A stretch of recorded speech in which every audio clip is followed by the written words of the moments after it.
guys! Welcome back to my YouTube channel. So, for today's vlog, ipapakita ko sa inyo kung paano ko gupitin yung hair ko. Because if you can notice, my hair is kinda long and it's pretty annoying because every morning when I woke up, it's like strands of my hair is all over my bed. So, yun. Hindi ko na kaya mag-English, guys. Sige, pangarap ko yung mahabang hair, tapos gugupitin mo sa salamin, ganun.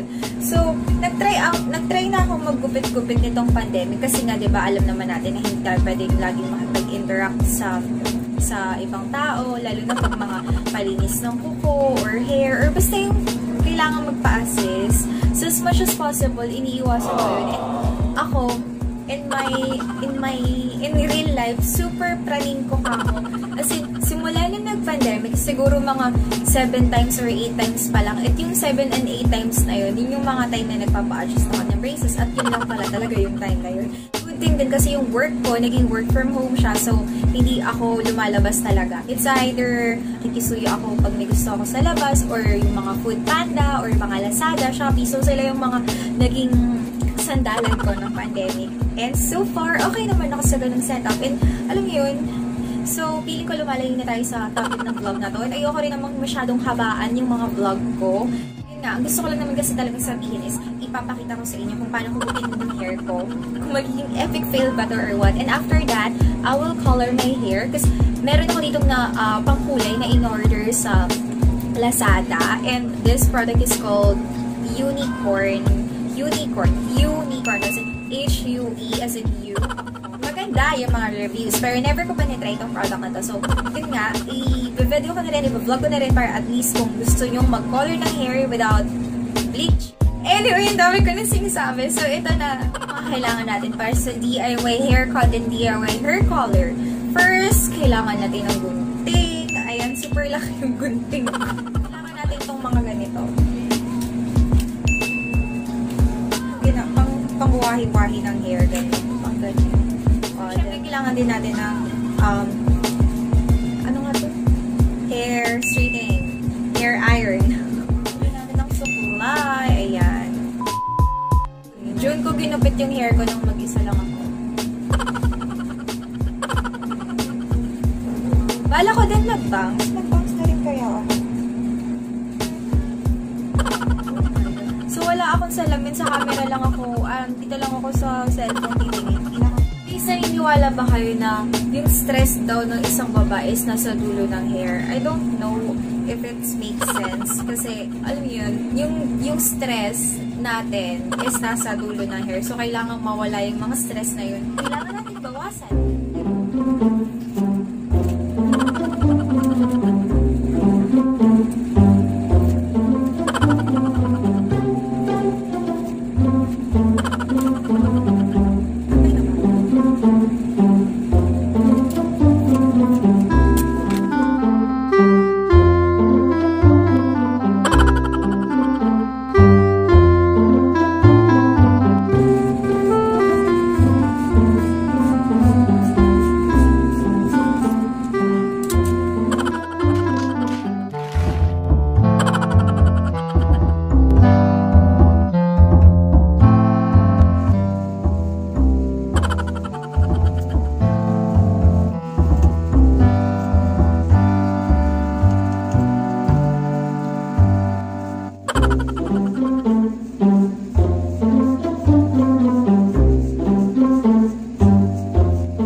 Kailangan ko pa siyang gupitin.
So guys, ito na yung resulta ng ginupit kong buhok.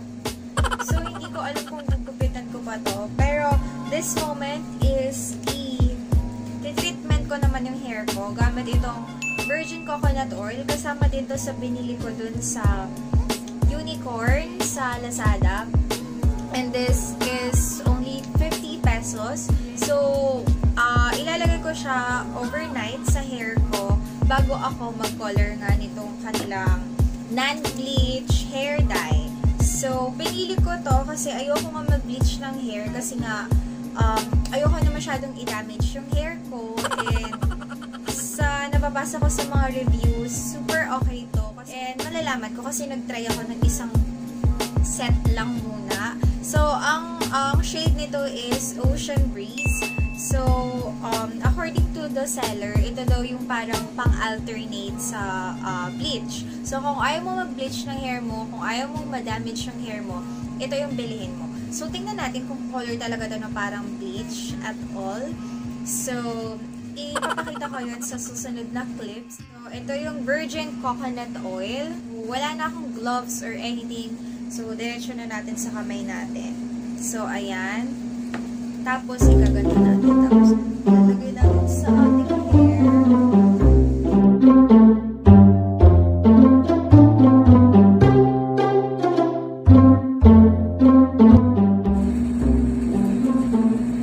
Naalala ko nung high school ako, pinapil ko yung paglalagay ng oil sa hair ko. Kasi parang ang shiny tingnan. Tapos, yung hair ko nun, super healthy pa ng hair ko nun eh. Kasi super healthy pa.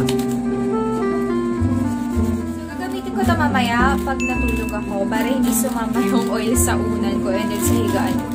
Prepared ako sa mga ganyang bagay. O, ayan na. So, yan.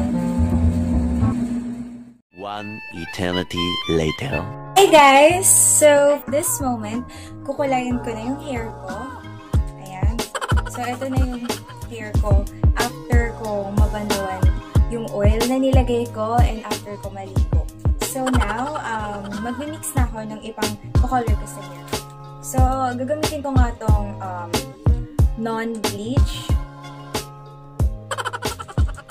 Ito, non-bleach hair dye from Huenicorn. And, nabili ko siya for 280 pesos sa Lazada. And napili ko to kasi ito yung pang substitute sa bleach. So, hindi mo na kailangan mag-bleach ng hair or what. So, meron din tayong gloves. Super ang ganda ng hair ko. Feeling ko nawala yung stress and nawala yung mga dry and split ends niya. Unlike naman sa ganitong hair, diba? Ay, super dry. So, ayun yun. So, ayun yung hair ko. Super dry, diba?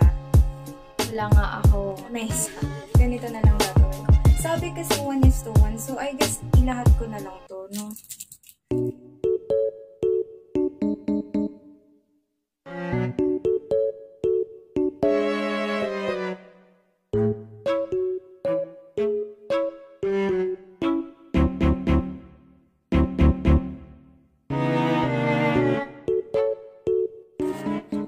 So, ito na siya. And then, ito namang developer.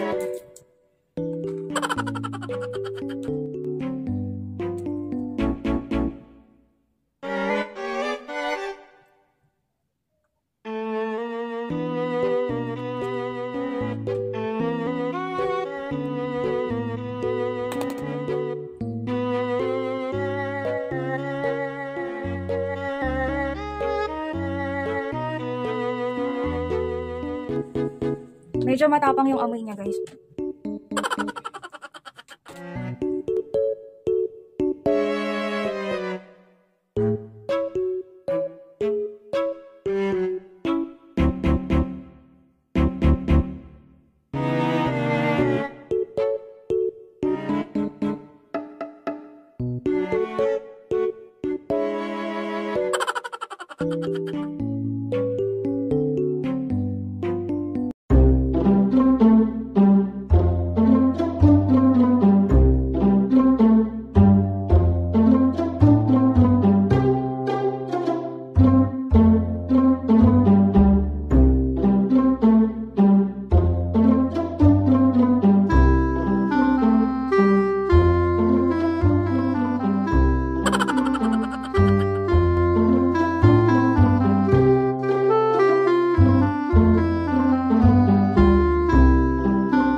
ko ng tulong ng nanay ko. So, I will be right back. Kailangan ko yung tulong niya and gagawin ko yun sa baba kasi hindi ko kayang gawin dito and hindi ko makita at all. So, baka maging epic fail to. So, babalik ako after ko maday yung hair ko. So, yun, after ko maday. Kasi feeling ko hindi ko alam ang mangyayari kung hindi ko siya ayusin. So, kailangan ko ng tulong ng mama ko. So, bababa ako dun. So, wait. Eventually.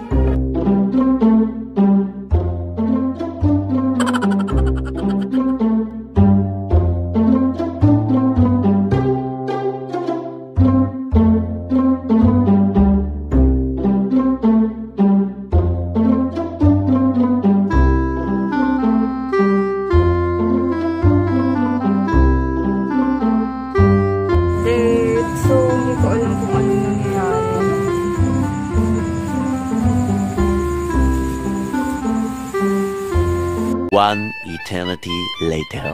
Hi! So, ito na yung resulta ng aking DIY haircut and DIY hair color. At least, alam niyo yung feeling na wala kayong ibang sisisihin sa resulta, kundi yung sarili nyo. So, patay yung ilaw. So, ring light lang yung ilaw nito. So, insert ko yung picture ko pag nasa labas ako with the sunlight, with the natural sunlight. Pero this time, ring light ito, kaya hindi masyadong kita. Pero so far, feeling ko kasi nung una epic fail, pero iligo ko ng kinabukasan.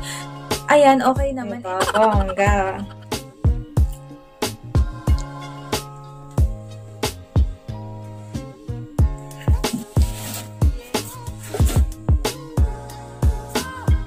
So, ayun, I hope you guys enjoy this vlog. And if you like this video, don't forget to like and subscribe. And so, bye everyone! Thank you so much for watching this vlog.